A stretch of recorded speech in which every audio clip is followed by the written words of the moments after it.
I have never heard of M-Pesa being hacked. I've heard of shenanigans between some Safaricom staff and watu wa committee. Watu wa committee. Yes, that is human interference. But in terms of M-Pesa itself, every day over 100 billion shillings is transacted by ordinary Kenyans through M-Pesa. That is trust. Nobody questions where that money is going, whether it's going.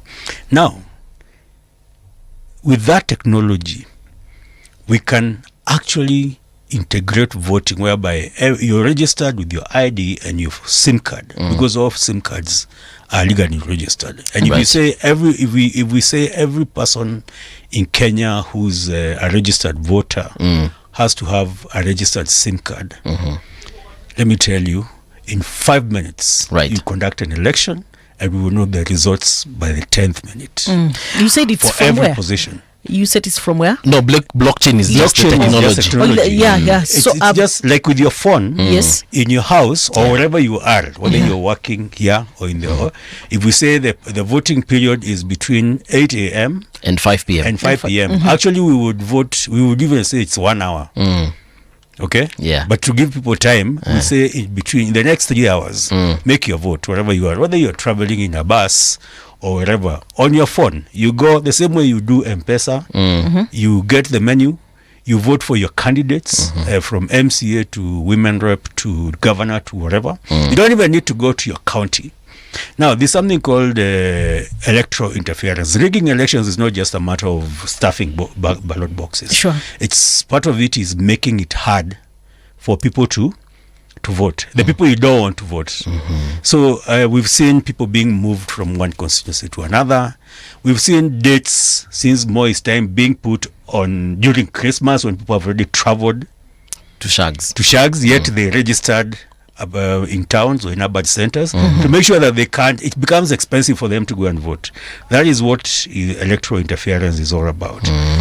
This eliminates all that. Yeah. You and your mobile phone. So the work of the IEBC then would be to make sure that they train those who are not very conversant with their devices. Now, hata mulika mwizi, you can vote with any phone. Yeah, USSD. USSD. And we can even create a space where those who are not able, who are technically challenged, can then visit the chief's office or somewhere within and be assisted. And we remove this barrier.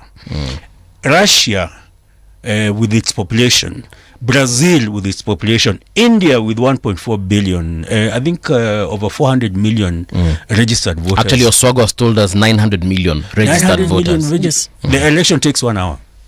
Within 1 hour, you know. Do they use blockchain? It's the same, mobile, whatever. Yeah. You just vote from wherever you are. You know? Now, how do we eliminate the issue of having a dead person voting? For example, let's say someone died yesterday. Obviously here in Kenya, by the time tumzike tufanye nini, Kenyans, we like taking this time to bury our loved ones. Yeah. What if I take my loved one's phone? Maybe it's a cousin who has passed on. I take his phone and I have voted on mine, but I vote on my cousin's phone as well, or my wife's phone, or whoever. Yeah.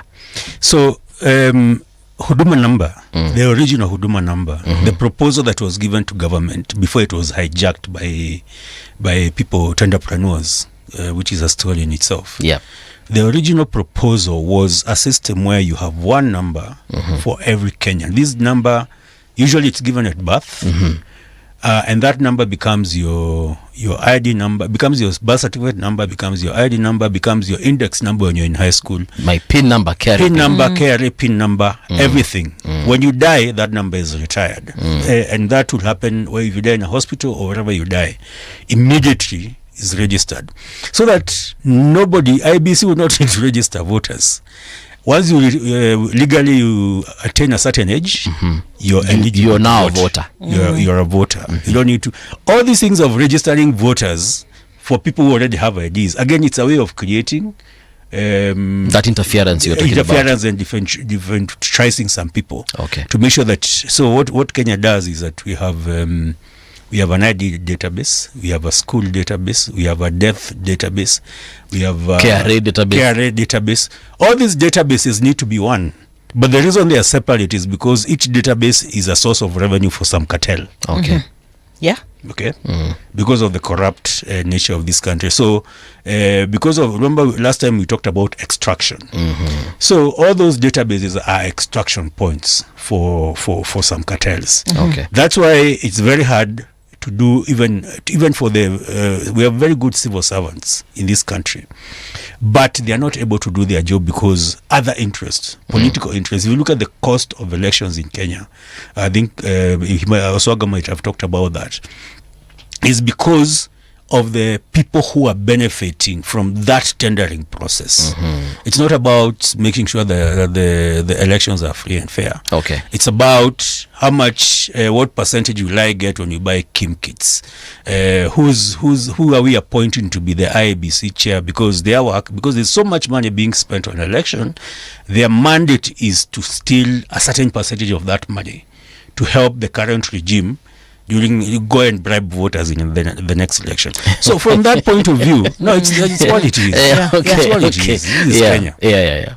Everybody who's appointed any place where there's revenue being generated for government, they have a clear mandate. Their position is, and that's why you always appoint people who are qualified paper-wise in terms of academic papers, but flawed character. They are known either to have corruption cases in court, or criminal cases, or related to certain individuals who are powerful, because they are compromisable, because they have a clear mandate to extract on behalf of the regime in power. All right. So we recently just saw yesterday, Boniface Mwangi was presented in court and was released on a bond of 1 million. Now his charges started off as terrorism, then something changed to possession of firearms. In the view of Kenyans, they're looking at that situation and they're like, hey, they're targeting Boniface Mwangi and so on and so forth. But then again, we have civil society groups who are, looking at it as a clear sign of attacking democracy and voices that are vocal about certain issues. Yeah, what are your thoughts on it? So the playbook current and past regimes have used is from a book. It's called Machiavellian, and it's well captured in Green's book, The 48 Laws of Power. And one of those laws say, strike the shepherd, scatter the sheep, which is a verse in the Bible. If you want to scatter people, human rights defenders, Gen Zs who are protesting, remember the question last year was, who are your leaders? Why? Because leaders can be compromised. They can be abducted, killed, bought, intimidated, killed. Now, Boniface has been vocal since even before June 25th. He's part of the social justice movement. Right. And in fact, most Kenyans don't realize that before the protests that led to June 25th last year, there were protests by the social justice movement. Just that they didn't get the kind of numbers. Even a week earlier, activists were in the streets. About 300 activists were in the streets from the social justice working group. Boniface has been part of that group. In fact, not just Boniface was arrested. My comrades at Kongamano and Mapinduzi, remember when I was here? Yeah. They were arrested and branded the procurers of goods. Actually, their next mention is tomorrow. This is the same. Last time we talked about echoes of colonialism. Is the same script that was used, whereby Dedan Kimathi, until Kibaki became president, was a terrorist. Was branded a terrorist. What do you mean? Up until 2002, Dedan Kimathi? Yeah, when Kibaki came into power, that's when they removed his terrorism moniker. And Nelson Mandela. Until, I think, was it Bill Clinton or something? Yeah. He was regarded as a terrorist. And these are Western... this is what the West does. Western, the it's colonial, it's a tactic. Anybody who's a critic that you're unable to deal with, and part of the way they're unable to deal with it, because during Moi's time, legally detention was in our constitution. You could detain people you don't like, or people who are critical, or people you think who are, enemies of the state, or The something. dissenting voices, like we like calling them. Yeah, like Raila Odinga was, I think, one of the longest detainees. Him and Koigu Amwera around more than 9 years. Just put somebody in committee, and they'll never be heard or seen. The Constitution 2010 does not allow that. And you cannot even hold legally somebody more than 24 hours. Even a murderer who caught red-handed, unless you have sufficient evidence. Sufficient evidence, and that's not the work of the DCI to decide that. You have to present that evidence before a magistrate or a judge, and then the judge decides whether this person deserves to be held. Early this morning, we were discussing with Mungala here, and the issue came up, this issue of this narrative of terrorists. When there are people that we know about, like look at the case of Boniface Mwangi, is somebody that we've known for the longest time. We have known him as an activist for the longest time. But right now, I don't know where that word was in the Constitution. So just suddenly it has appeared that now these people are being termed as terrorists. We have also seen those politicians who have been on the side of the opposition, some of them also being termed as funding or fueling terrorism in Kenya. So we were asking ourselves, this terrorism, can we redefine it? There's a saying, a quote, I can't remember by who, but I can paraphrase. It says that one person's terrorist is another person's freedom fighter. And we've seen freedom fighters, which is what Boniface Mwangi, I, and other activists are, being branded as terrorists. The same way the Kimadis and the Mau Mau and other freedom fighters were branded as terrorists. In the current situation, that word was first used a few weeks ago after the Kikuyu law courts were touched. Yes. By the Chief Justice Mother Koome. She said it is not activists who burnt down, and it is not Gen Zs who burnt down the law courts. It was an act of terrorism. And now the state has picked up that word to use it, to turn it around, to shape a certain narrative. And because the terrorism laws allow somebody to be held for a longer period, not the stipulated 24 hours. With terrorism laws, you can hold someone up to 21 days and that kind of thing. So that is what they're using but also the bails. The bails are quite high for terrorism. So you can terrify parents and young people. These young jobless people. Imagine you're a young jobless person and you've been slapped with a 300,000 bail. I know some group. There are some 2 young people from Matu in Ukambani. Their parents were in the process of selling land to get them out on bail. They were in that process until this initiative. There's an initiative that by Kenyans, very brave Kenyans, that is now fundraising for bail. In fact, I think the last time I checked, about 64 Kenyans had been fundraised for, paid for bails of around between 10,000 and 50,000. Kenyans have come out, they've contributed. I think over 1.something million has been raised. LSK has provided legal counsels who are not, who are pro bono. They're not charging legal fees, but they've also negotiated with the judiciary to reduce the fees from the bails from 300,000 to 50. Now something manageable. Now it's manageable. I think now it's 10.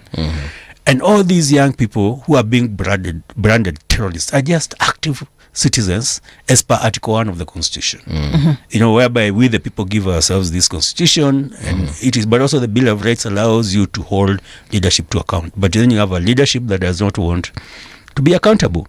And so the modern day freedom fighter who's being branded as a terrorist, and unfortunately that narrative is not selling. The other question we need to ask is why the office of ODPP has agreed to be weaponized against the young people of Kenya unconstitutionally. But the beauty of it, I wrote an article about this published in the This is Africa, is that we are at a time, if we then contend that the current Kenyan regime is a continuation of British state, and we had said the British Empire, so they said the British Empire the sun will never set on the British Empire. We are experiencing the sunset the final death rose. We're at the funeral, of that state. The Kanu state that Joseph Kamodo, who was a Secretary General of Kanu, said will rule for 100 years. They have lost ideas. They have lost the population. They have no new ideas. And the young people are said, enough is enough. So we are actually at that point. So what you're seeing is the kicks of a dying horse, as it is. That's why these attempts at branding young Kenyans as terrorists, young Kenyans who love their countries, who are coming out, they have coded the constitution. It's right. They are conducting classes on X and on TikTok, educating each other about their country and their society, and they are being branded terrorists because of that. That cannot wash in modern day, because way back we had only VOK when Moi was president, and this playbook is of the Moi era. And by era I mean ERROR, Moi era. 24 years when Kenya went down. I remember when I was growing up then, you could not even mention his name. You could not mention Moi's name. Even in your house. You could not discuss Moi in your house. You cannot take us back there. Yeah. We will not, that genie is gone. You cannot take us back there. So branding people terrorists. In fact, what is going to happen is that it's going to be very expensive for future governments, because all these people are going to sue for compensation. Yeah. For character assassination, for being taken fingerprints and whatever by DCI, being put in, reputation damage. This is going to cost billions and billions and billions to the state of Kenya, what the current regime is doing. But it also means that people are waking up and seeing that this state, it came with a lot of fanfare. Right. I remember the inauguration, Senator Mtata observed that when the Ruto was given the sword and the constitution, he put the constitution aside and lifted up the sword. Yeah. But also is another thing I observed that day.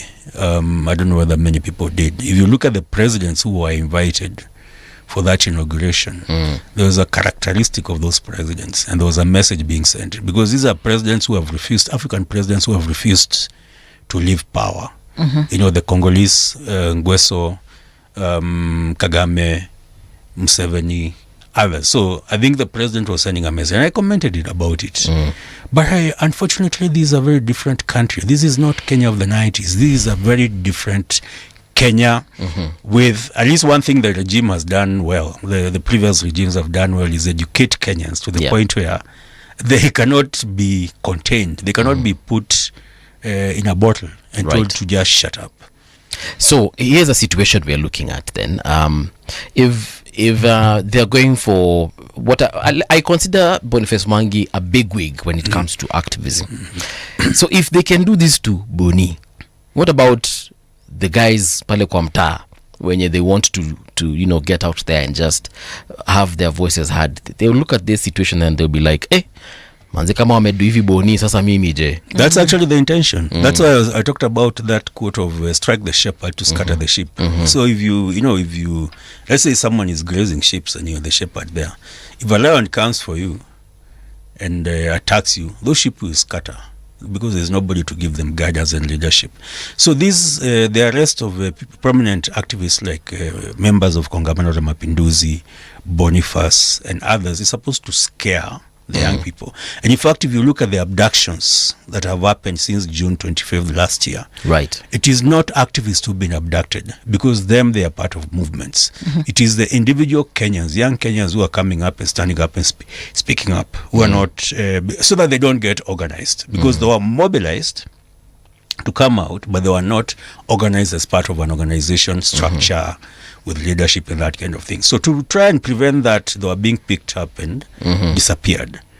And Boniface kind of emerges as a potential leader. But remember, even when he was in the streets on June 25th last year, even the young people told him, "You're not our leader." In fact, one slapped him. I remember he was attacked. He was attacked in the streets. "You're not our leader." And what we have is a generation that is what we call, it's not leaderless. That is the wrong word. It is leaderful. there are many leaders who have emerged, who are leading within the Gen Z movement, whether it's on TikTok, whether it's on X, whether it's other spaces. Right. And they are educating each other. And the government does not know how to deal with this. Because Kitambo, you could pick up Boniface. In fact, what this is likely to do is actually energize those young people. Because I think you saw the phenomenon in the last few weeks where kids were writing their wills, and they were paying for their funeral homes. Yeah. And they are telling their parents, if I'm shot, these are my wishes. Yeah. And he said that the government is afraid of this animal that is now called Gen Z, but also the opposition is scared of this same animal. Basically, the politicians are afraid of dealing. Opposition? The opposition that is currently there. He didn't mention specific names, but the point is, he was talking about basically whether they are politicians in government or politicians out of government.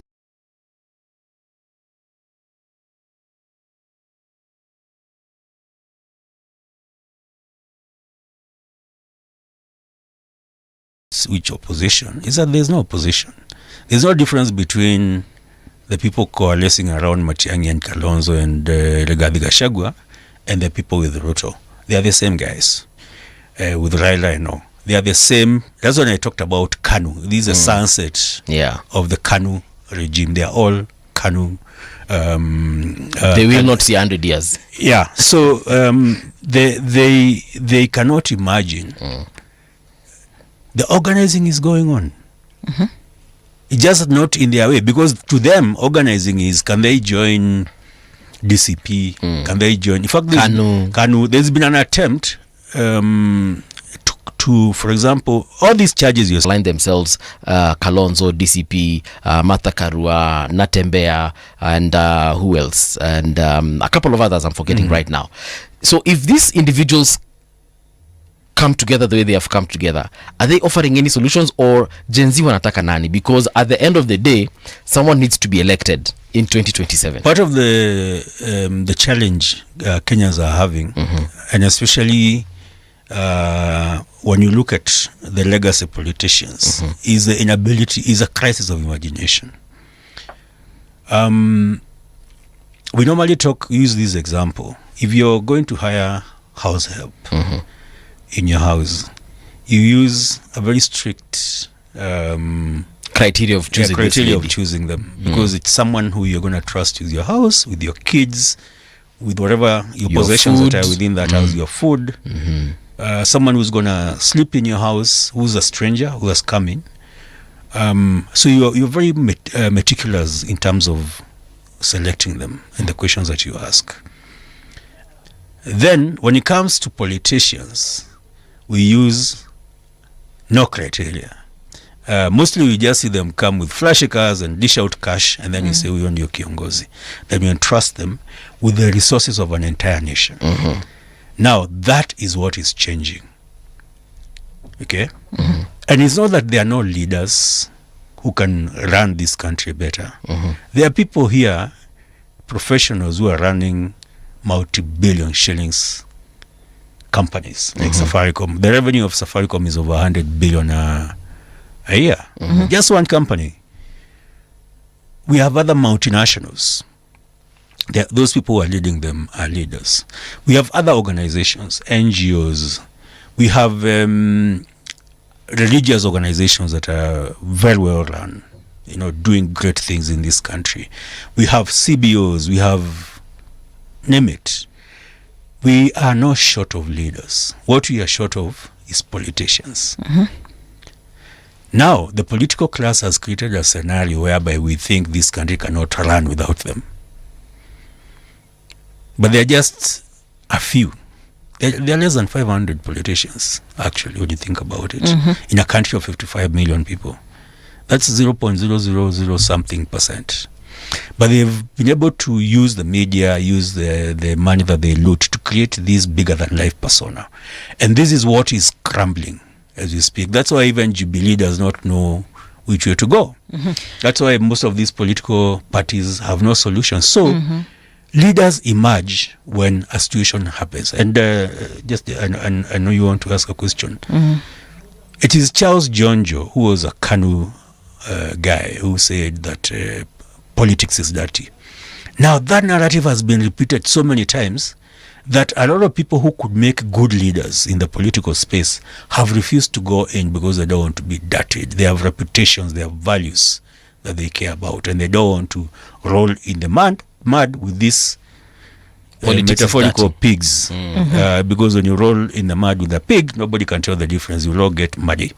So what this moment is presenting Kenyans now is a time to reflect and for leaders to emerge. And you have leaders emerging who can emerge from very different spaces. Professional associations. Look at what LSK has done. Look at the leadership they have provided. Look at what Kenya Medical Professionals Union has done. KMPDU doctors have done. Now you're waiting for the engineers, for the surveyors, for farmers associations, for bankers, for others to stand up and say, if Kenya goes down, it goes down with all of us. All of us, yes. We cannot let a small cabal of political players run this country down. Okay. So the leadership is there and it is going to emerge. Mr. Kioni, while he was seated there, he talked about how it will be a challenge. It will be hard for the young people to lead this country because of the deep state. And of course, this deep state is a thing that we've been hearing from the past, like you're saying, from the old political faces that we've known. So what do you have to say about that? Because like you've pointed out the medical side of the medical, that they have already started getting into the line of change. So what do you have to say about the rest of the other leaders? So that's a very good question. So first of all, is it in the interest of Jeremiah Kioni and Jubilee as the deep state to misrepresent that? Because it is in his interest to create that scenario that only they can provide leadership. Now the thing is, if you look at June 25th, what happened after the attacks on citizens, leadership emerged and mobilized resources to the tune of 30 million to pay hospital bills. In fact, people were shocked. I know I've spoken to some of the people who are doing the fundraising.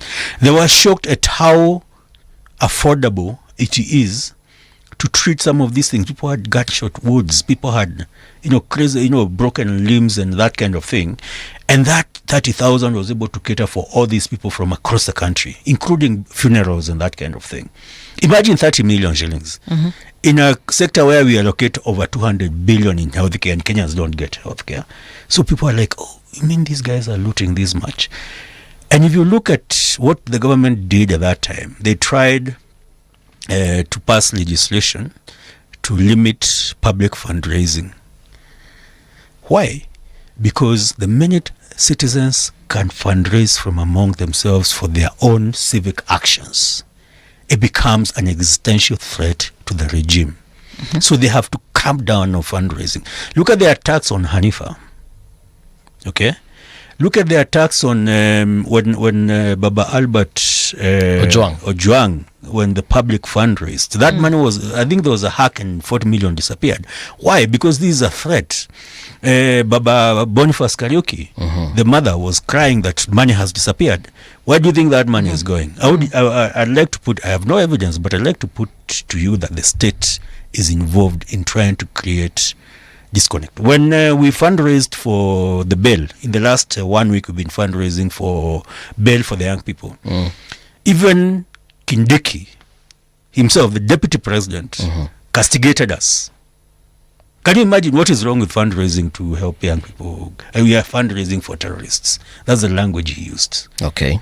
And not just him. I think some senior people in government. That shows the threat. Now, I'm answering your question in a roundabout.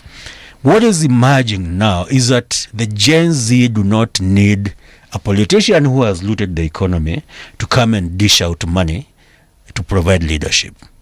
And that is what is scaring about the so-called deep state. We are not sold to that narrative anymore. We will fundraise, we'll fund our own candidates. Yeah. we will, I think you've seen the conversation around Chief Justice Maraga and Okiya Omtata. Yeah. Kenyans are telling them, come together and we will fund you.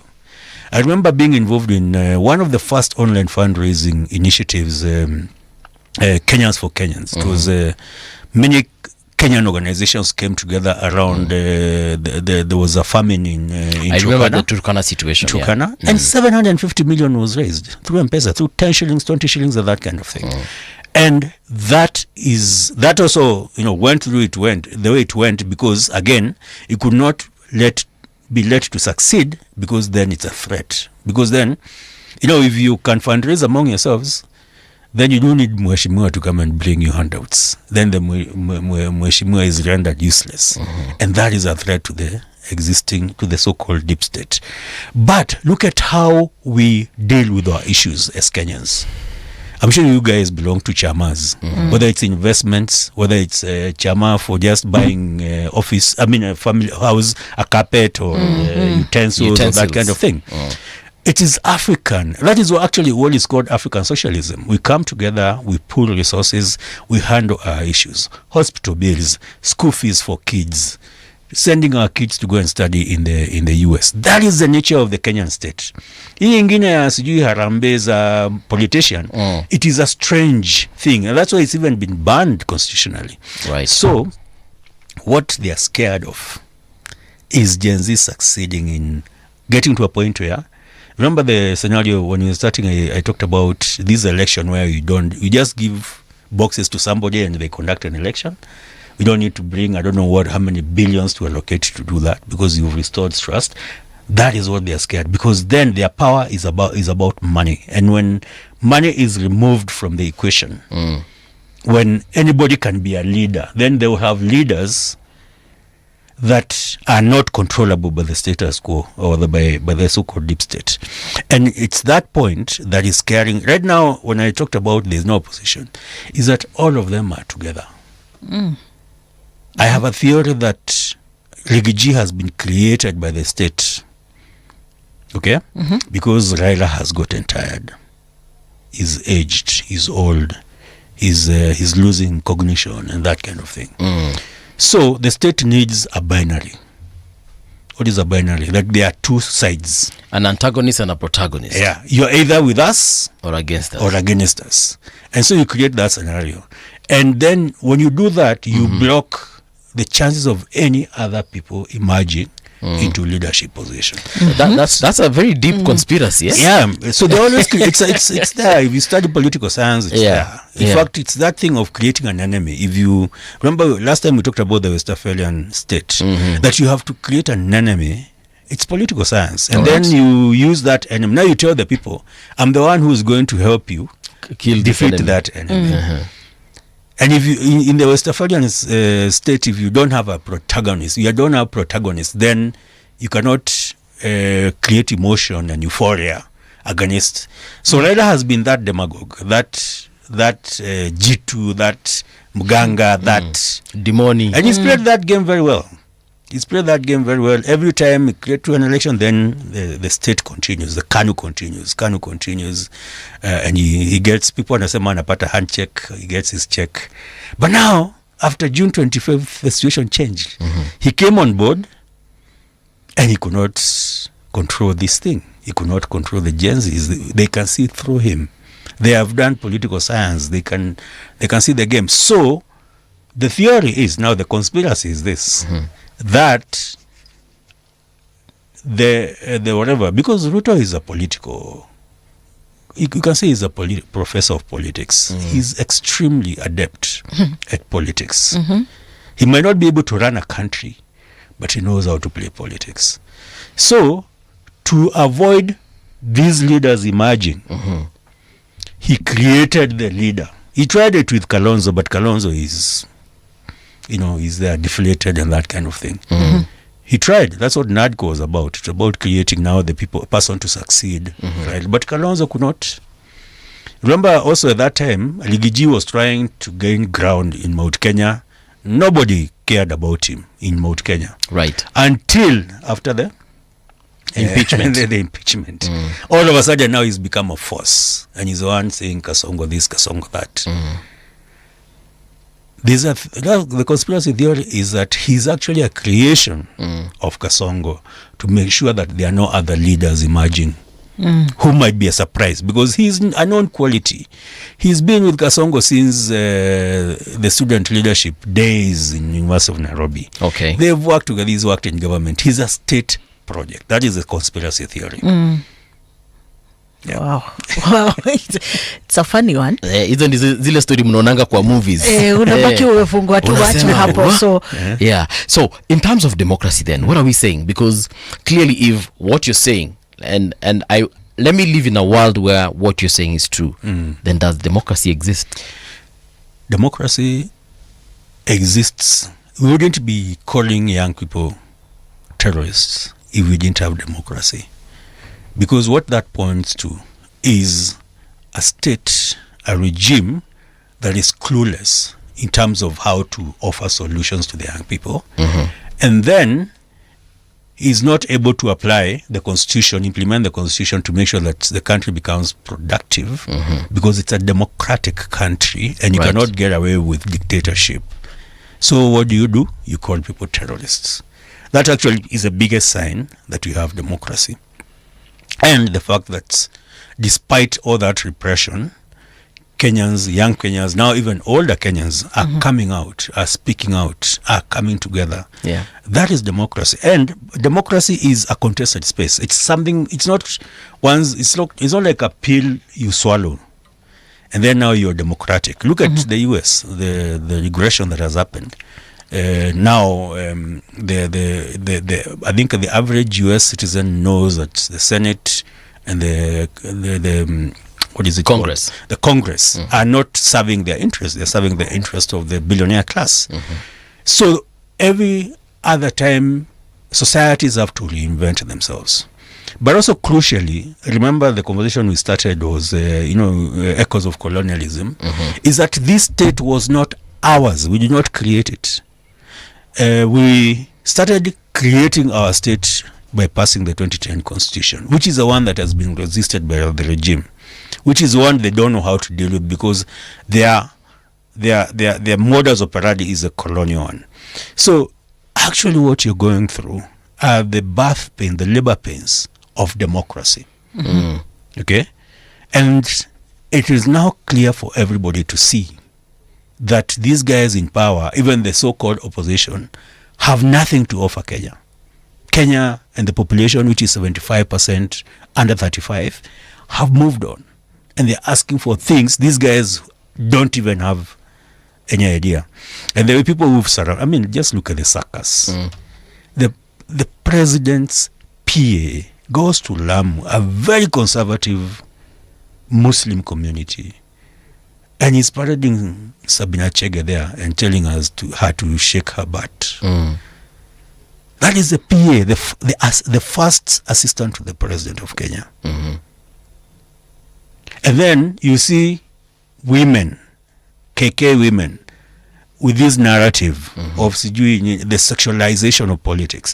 That is the solution they are coming in. So one solution is kill young Kenyans. The next solution is sexualize. I mean, what is that? And that's why our conversation, I founded an organization called Mzalendo Halisi Foundation. Right. And we are talking about Utu. Utu means, the philosophy of Utu means, I am because you are. And I cannot do anything to harm you. And we want to live in a society that does not harm us, that treats us with dignity, that offers jobs to young people.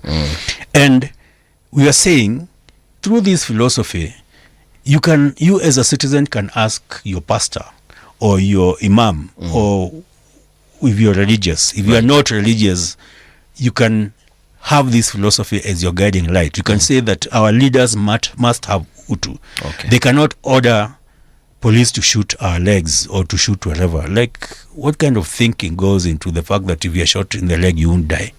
A bullet will bleed, whether you're shot in the leg or shot wherever. That it will not see us as commodities. It will not treat Kenyans as commodities who can be discarded anyhowly. Okay. In protection of property. Right. That life is going to have meaning. That is the spirit of Utu.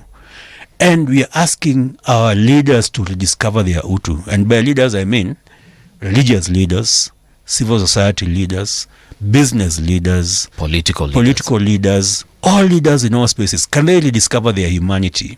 Okay. And because they seem not to have solutions, can we have maybe a national convention whereby in a process of national convention, so going back to the conclave that was suggested by Raila Odinga, we want a national convention, but we don't want them in that national convention. They've tried their thing. Okay. It has not worked. All right. Watuachie. Sawa. Yeah. Mzalendo Kiama, thank you so much. That's all the time we had. Interesting conversation. I am now very piqued, and I'd probably pick your brain even after this about this conspiracy of creating a monster so that you can be the hero of the story. The villain and the hero. All right. So that's where we say kwaheri. Let's meet tomorrow, Wednesday, bright and early, the 22nd day of July 25 rather, as we come to a close of this month.